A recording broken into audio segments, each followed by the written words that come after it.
tulumanon Morning na Cebu sa DYWS Super Radio na piling Best Radio News Program sa Cebu Metropolitan Catholic Mass Media Awards 2024. Bango na mga kapuso o pag-isayri ang mga panghitabo karon sa tong palibot ug sa nasod. Pinaagi ning tulumanon Morning na Cebu! Morning na Cebu! Maghatod sa mga nagunang mga balitaw kasayuran. Morning na Cebu! Gabriel Bunhog sa Super Radio! Gabriel Bunhog sa Super Radio! Morning na Cebu! Sugbo, Kabisayan ug Mindanao. Kini ang tulumanon Morning na Cebu.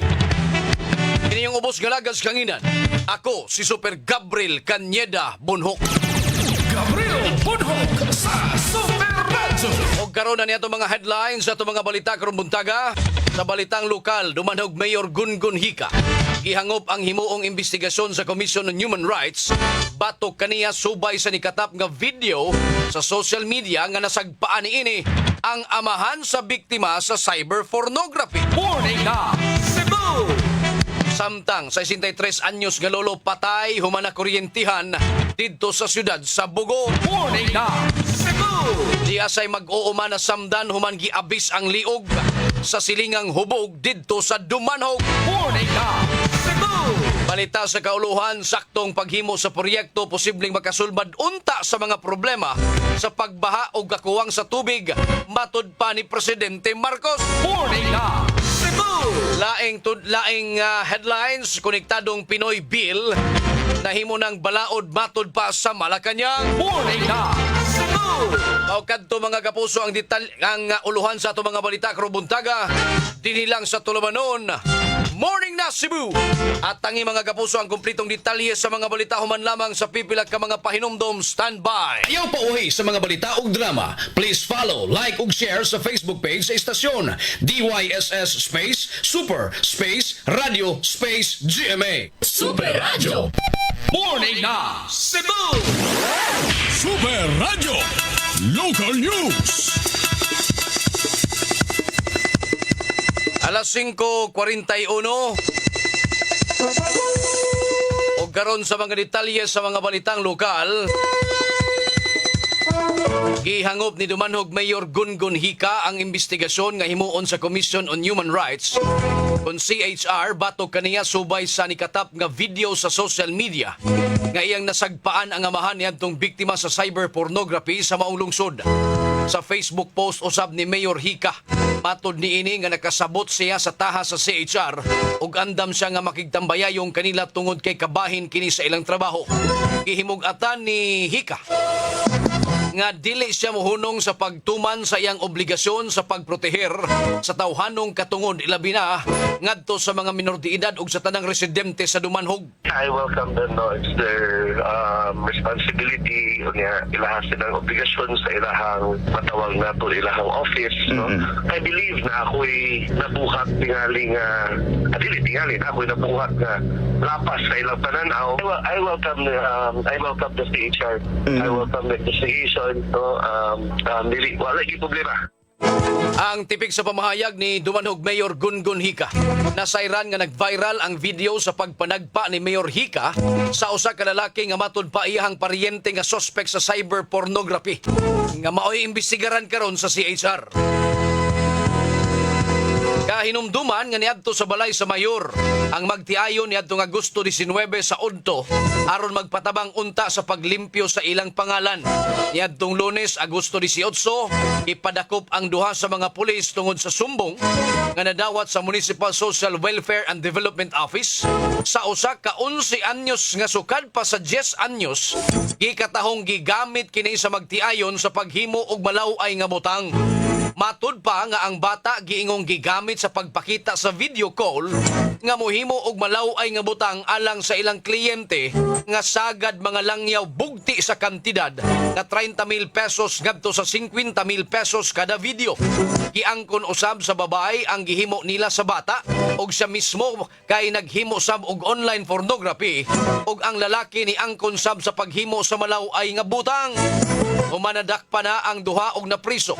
Nibisita niadtong Martes ang staff sa MSWDO sa Mayor og nisumbong nga matud pa sa biktima. Naapay laing mga biktima nga 9 anyos og ang ilang kaugalingon nga anak nga sukad pa nag-edad og usa ka tuig hangtod nga nag-3 anyos niadtong Biyernes. Nagpahigayo na og investigasyon og matud pa sa Mayor giandam na ang mga kaso sa cyber pornography og child exploitation. Sa usa ka post ni Mayor Hika sa Facebook, matud ni ini nga dili siya mahadlok mahugaw ang iyang kamot para paglimpyo sa lungsod sa Dumanhog. Morning Cebu! Alas 5:45 na mga kapuso. Nakabsan sa iyang kinabuhi ang usa ka 63 anyos nga lolo. Humana kuryentehan sa barangay Bungtod, sudad sa Bugo, pasado alas 5 kadlawon niadtong Biyernes, Agosto 22, tuig 2025. Ang namatay minyo og nagpuyo sa naasoy lugar. Matod pa sa mga kabanay nga nilakaw ang ilang amahan sayo sa buntag aron mopalit og init nga paan sa bakery sa barangay Dakit sa sudad sa Bugo. Nahibulong na lang sila kay alas 6 na sa buntag, wala pa makabalik ang biktima sa ilahang panimay. Tungod ni ini, ang anak nangita sa iyang amahan, nakugang na lang. Ang anak nga lalaki kanakit ang naggapo sa electric wire ang wala nga tiil sa amahan.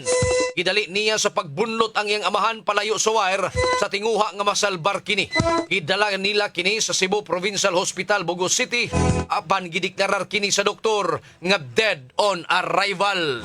Morning Cebu! Alas 5:46, wala pa makamata. Maputol unta ang liog sa mag-uuma human giabis sa silingang hubog sa barangay Kamabanog, lungsod sa Dumanhog. Alas 3:30 kadlawon niadtong Sabado, Agosto 23, tuig 2025. Nalandig sa tambalanan ang biktima nga 23 anyos nga lalaki. Adunay kapuyo og nagpuyo sa naisgutang lugar.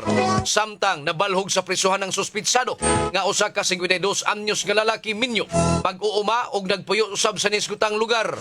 Matod pa ni Police Corporal Marlo Centillas, investigador sa Dumanhog Police Station, nga nakainom sa biktima og ang suspect. Adunay nabuhi ang mga pulong ang biktima ngadto sa suspect. Sanglit na nga hubog na. Gibutyag sa biktima nga natulog siya niadtong higayuna og naabot ang suspect nga nagdala og garab og gidiretso kini sa pag-abis sa iyang liog. Maayo na lang gani kay nakamata matod pa ang biktima og nakalikay sa iyang kamatayon. Ang biktima nga samaran gidali kini sa pagdala sa iyang kabanay ngadto sa Barili District Hospital. Matod pa ni Police Corporal Centillas, personal grudge ang motibo sa krimen. Morning Cebu!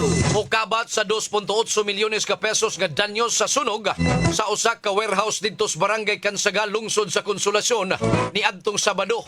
Matod pa ni FO2 JP Ango sa Konsolasyon Police Station nga nahinabi sa GMA Super Radio DYSS nga usa kini ka warehouse sa oil sa mga sakyanan, pero na ang nasunog lang kay ang opisina ni ini nga naa na sa 20-foot container van. Matod pa nga nadawat nila ang alarma sa sunog alas 2:32 sa hapon. Iisa sa first alarm alas 2 sa 36 sa hapon og hingpit kini na paong alas 2:54 sa hapon. Para sa Liborn lang ang opisina nga nasunog. Usanay ka warehouse siya, ma'am. Warehouse sa mga kuwan, kanang mga oil ba, para sa mga sakyanan. But damage niya is only ang office lang kay nagapan na din nato. Wala man makanipod ang ilang mga produkto ito sunod. Maaari kaya ko sa Ginoo, mga nadali na po nato. Ang tipik sa pamayag ni FO2 JP Ango, hinuon walay naangol o nakabsan atol sa maong sunog. Sa pagkakaron, ilang nakita nga posibleng electrical ang hinungdan apan nagpadayon ang ilang investigasyon aron sa pagtino gyud sa hinungdan sa sunog. Ang amo nakita sa pagkakaroon is to electrical kay ang ila server manggo na dito niya. Pero under investigation ba nakaroon ba wala ko nila control yun kay sa Juan Manggo pag-as na mo sa gwardiya is instead na ang server dapat yun nila lang aircon kay hindi ba server ilang daw ipaw nila aircon. Mga ang amo itanaw karoon nga kuhan mga sa ila server na sa ila kuhan naman sa ila CCTV. ang tibig sa pamahayag ni F.O.T. JP Anggo. Alas 5:49 na mga kapuso.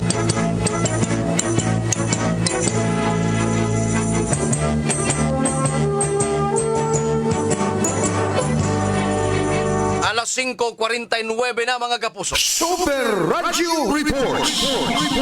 I-16 ka mga motor na impound, 43 ang naisuhan og citation ticket sa gipahigayong operasyon sa CCTO diha sa Barangay Lahug. Ang detalyes balita pinagi ni Super John Kimbote. Pasok! Nagpahigayon og duha ka adlaw nga intensified operation ang mga sakop sa Cebu City Transportation Office kon CCTO para sa mga nagpataka og park sa ilang mga sakinan diha sa may Barangay Lahug, Dakbayan sa Sugbo. Namugna ang maong operasyon diha sa maong nahisgutang lugar tungod sa mga nadawat nga report sa ahensya nga nahisgutan sab atol sa Traffic Management Coordination Committee Board meeting. Atol sa maong operasyon, 43 ka mga traffic citation tickets ang nahatag sa mga nakalapas sa balaod, samtang 16 ka mga motor ang na-impound sa City Government Impounding Area. Kini si John Kimbote sa GMA Super Radio. DWS dapat ito. Super Radio. Samtang batanong babay unya college graduate na maligyag Shabu na dakpan. Ang detalyes balita pinagi ni Super Lloyd Suarez. Super Lloyd, pasok! Kasong kalapasan sa Section 5, Article 2 sa Republic Act 9165 kung pagbaligya og Shabu ang gipasaka sa Mandawi City Regional Trial Court o ang laing kasong kalapasan sa Section 11 paghupot og Shabu batok ining maong alias Angeline nga nadakpan kini sa bypass operation sa may District 4 Barangay Pulpugan lungsod sa Konsolasyon. Way piyansa ang kasong pagbaligya og Shabu batok ining maong nga dinakpan nga si alias Angeline apan dunay piyansa rekomendar nga balig 200,000 ka pesos sa Section 11 sa naseran kini mong dinakpan usa ka college graduate unya 25 anyos lumad tagadak bayan sa Mandawi ug nibawas ka pulisan nga mag-operate kini diya sa 6th distrito ug igun man diya sa 5th distrito. Kini si Lloyd Suarez sa GB Super Radio DWS dapat totoo. Super Radio. Di ay tulisan liluan na dakpan. Detalyes balita pinagi ni Super Guam Logroño. Pasok! Super Gab, na pusasan kinigaw sa katulisan napad nakaipsot ang iyahag kauban nga tulisan natula sa ginugdanay sa atuang mga sakop sa liwa na police station kagapon ni sa alas 12:30 sa Kadlaon. Kinigaw maog pagpanulis dito nahitabo sa Purok Mahogani, Barangay Kutkot, lungsod sa Liloan. Nikulata pa sa mga tulisan ang usa ka 64 anyos nga biktima nga taga Purok Mahogani, Barangay Kutkot, Liloan, kinsa nakuhaan sa iyahang 10,000 ka pesos nga cash. Ang biktima na ngayon kini og pagitamang sa mga barangay tanod sa Barangay Kutkot, lungsod sa Liloan. Inungdan nga nitabo ang ginugdanay usa niini ang dadakpan, usa ang nakasibat apan wa na ma-recover ang kwarta nga 10,000 ka pesos Canada sa usa ka tulisan. Inungdan nga giturnover ka ngadto na sa kapulisan sa lungsod sa Liloan. Sa investigasyon ang 64 anyos nga biktima naga motorsiklo ni siya padung nga mopauli sa ilahag panimalay diya sa ligutag lugar apan kalit lang siyang gibabagan sa duha ka mga suspect o mideklarar kini og pulis gawas sa pagpakiluoy sa biktima. Ibukbuk pa siya, isumbag ang iyaga mga naong hinungdan sa huboy. Hinoon kini nga maog tulisan samtang karon gitanggong sa Liloan Police Station samtang giandam ang kaso pagpanulis. Kini si Guam Logroño sa GMA DWS Super Radio dapat totoo. Super Radio. Alas 5:53. Tak na. Super Radio. National News. Alas 5:57 na mga kapuso. Malikayan unta ang balik-balik nga pagbaha og mapaayo ang irigasyon, supply sa tubig ug akses sa mga panimalay sa limpyo nga tubig kung maayo unta nga nahimo ang mga proyektos gobyerno. Kini ang gihimugatan ni Presidente Ferdinand Marcos Jr. dihang iyang gibutyag ang mga pasaway nga mga kontraktor human na diskubrihan ang usa ka ghost flood control project sa Bulacan og nahimong niya deja vu na sabdihang nikusog og uwan o gibaha ang mga kadalanan sa Metro Manila o kasikbit nga mga lugar. Gipunto ni Presidente Marcos ang kamahinungdanon sa pagpatuman sa giplano nga mga proyekto. Matod pas Presidente nga kung tanang proyekto maayo nga napatuman, dako ang mawala nga problema sa gobyerno o katawhan.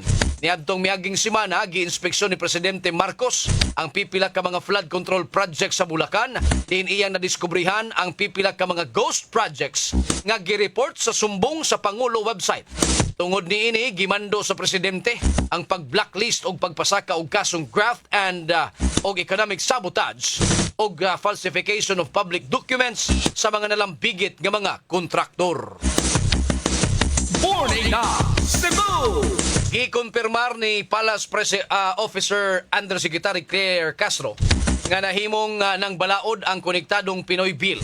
Matod pa ni Undersecretary Castro, ubos sa 1987 Constitution, ang bisan unsang balaod noon nga wala gipirmahan o unvetted sa presidente sa nasod, kay automatic nga mahimong balaod.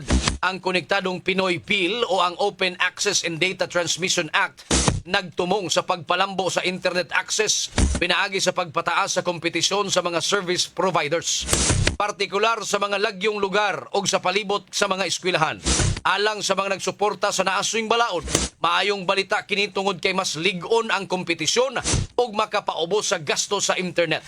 Apan, nipadayag og kabalaka ang pipila ka mga player sa industriya sa naaswing balaod nga nagtumong nga tugutan ang mga bag-o o mas gagmay nga players nga mamahunan sa infrastruktura sa paghatod og data nga wala magkinahanglan og prangkisa. Morning na Cebu! Alas 5:59 na mga kapuso. Super Radio Weather News.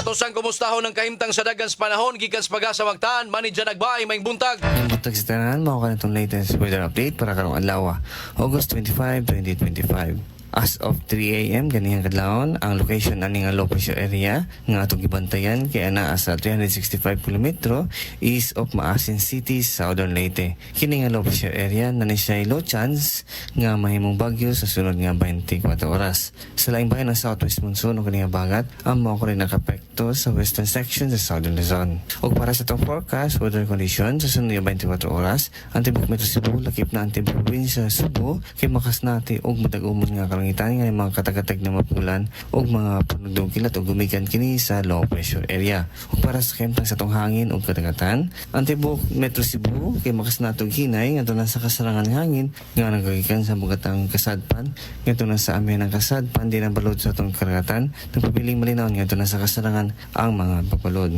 Dini sa Subo, sa mga naiplano maligog dagat, ang taob sa tong dagat karong alas 12:09 sa udto o munas kini unya pang alas 6:44 sa gabi. Temperatura din sa Subo mo range gikan sa 26 to 31 degrees Celsius. Atong haring adlaw mo silang karong alas 5:35 sa buntag ug mosabot kini unya alas 5:57 sa hapon. Ug mo lang atong latest weather update ikan diri sa Butan sa Pag-asa kini si Manager Nagbay may buntag. Good morning! Daghang salamat maninja nagbay gikan sa Pag-asa magtaan o say nagtapos sa tulumanon Morning na Cebu. Maing buntag nila ni Hilda Amoringo, Rubilin Gukutano mga igala. Shout out ni Helen Arellano, Elvin Sanchez, Junila Payot, Jennifer Bartolata. Diya sa Iscarrio Kilid sa Barangay Hall sa Camput House, Cebu City. Pinaagi kadto ni Alma Badinas sa Sanchez. Ni Eugenio Boy Tagsip, Maing Buntag, Annalyn Saldivar, Eldon Temperatura. Robilin Gukutano, sige. Richard Sereno Labitad, Maing Buntag, shout out diri sa akong upholstery shop sa Kambinokot, Cebu City. Shout out, no? mga customer ni Sir Richard Labitad mga higala sa iyahang upholstery shop sa Campinukot, Cebu City.